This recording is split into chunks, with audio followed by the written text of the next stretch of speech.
Ok, nós já nos apropriamos de um pedaço de memória e já sabemos que podemos manipulá-lo como se fosse um inteiro. Na verdade, ele representa o inteiro, né?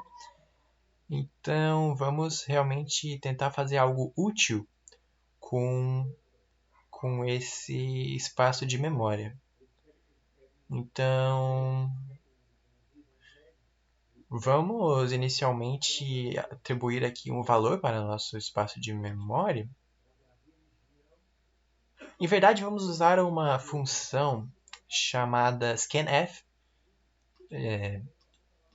Print significa imprimir, né? Exibir na tela alguma coisa. E scan é escanear, então nós vamos solicitar dados ao usuário, que no caso é a gente mesmo, né? Só para teste. E a sintaxe é similar à do scanf. Nós vamos usá-la dessa maneira aqui. Ué, algo está dando errado. Bom, pronto. Entretanto, nós temos de passar como parâmetro não a... Bom, isso é um conceito mais adiante, veremos. Nós temos de passar um ponteiro como parâmetro, mas mais para frente veremos o que significa isso. Apenas entenda que este é um comando que solicitará dados ao usuário e os colocará dentro. Então isso aqui não é mais relevante. Eu vou comentar isso fora. Esse é o modo como se comenta apenas uma linha de código, ok? E isso não será mais avaliado pelo compilador e não será mais compilado. Só o que temos agora são esses outros comandos aqui, esse em verde não. E nós solicitamos determinado número ao usuário e exibimos. Então vejamos como está no momento esse nosso programa. Então, rodei ele. Ele não exibiu nada, mas ele está esperando determinada coisa. Então se eu entrar com... Bom, eu entrei com uma coisa que não é o que ele estava esperando. Ele estava esperando um número. Bom, temos aqui, vamos tentar executar ele de novo. Executei. Agora eu vou entrar com um número. E ele exibiu esse mesmo número. Então, caso eu entre com outro número, ele vai exibir seja lá qual for esse outro número. Então, beleza. Essa função scanf, ela funciona realmente. Então, vamos fazer algo útil. Vamos exibir na tela ao invés de... Vamos exibir além de um número. Vamos exibir se esse número é primo ou não, por exemplo. Pode ser algo que queremos fazer. Então, para fazer isso, nós vamos chamar uma função chamada... Bom, nós vamos chamar uma função...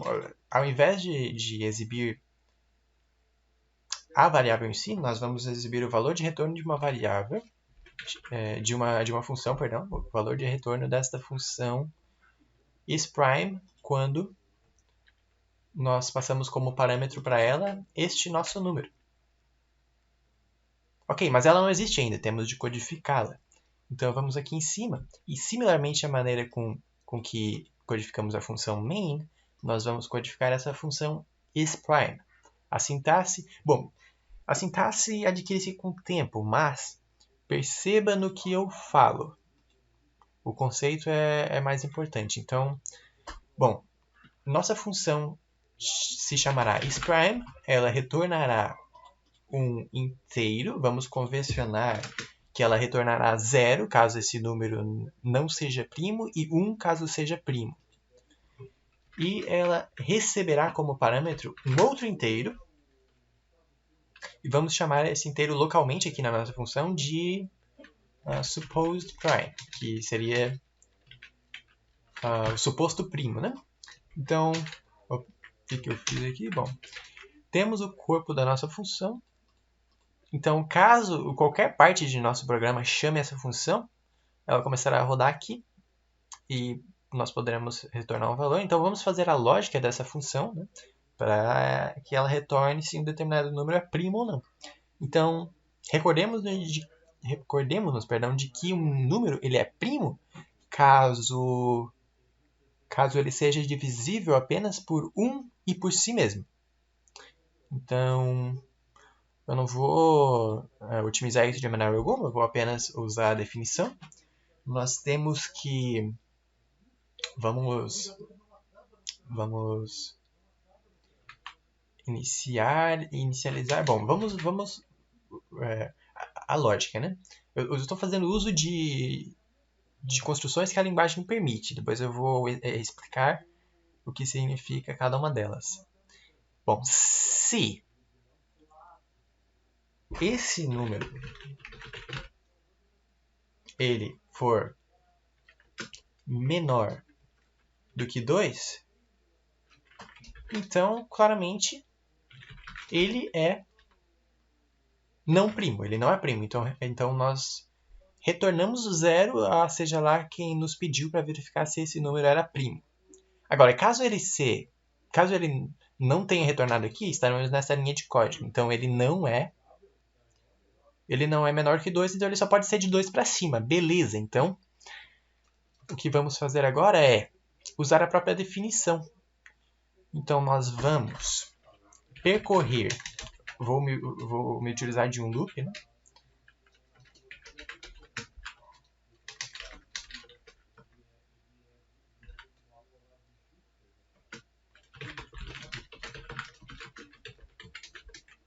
O que é isso? É um laço de repetição.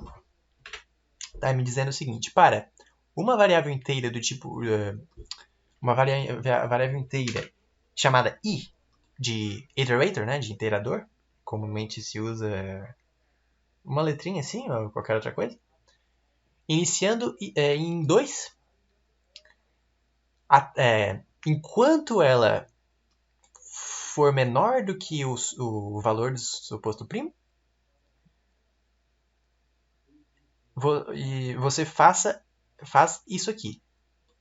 E além disso, quando terminar isso, você incrementa i em 1. Então, esse bloco aqui vai rodar, seja lá quantas vezes... Depende, o número de vezes ele vai rodar depende de supposed prime. Então, suponhamos que supposed prime seja 7. Nós passamos como parâmetro 7 aqui. O que vai acontecer é, esse loop aqui, i inicialmente vai ser 2, ele vai rodar, e vai executar seja lá o que tiver aqui, e depois vai incrementar i vai ser 3, ele vai rodar de novo, depois vai incrementar i vai ser 4, assim sucessivamente até i ser 6, na verdade, porque quando i for 7, essa condição não vai ser mais válida, que é o quê?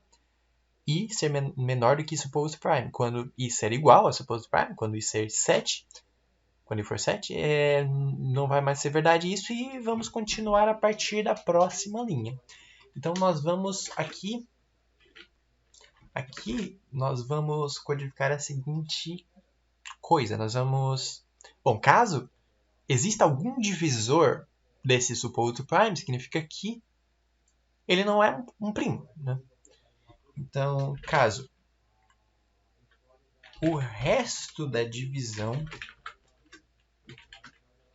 de supposed prime por i for zero, porque o resto da divisão sendo zero significa que o número é divisível por, né? Então nós vamos informar, seja lá quem nos chamou, né? Porque a gente é a função, nós vamos informar que este número não é primo. Porque ele é divisível por algum número entre 2 e ele.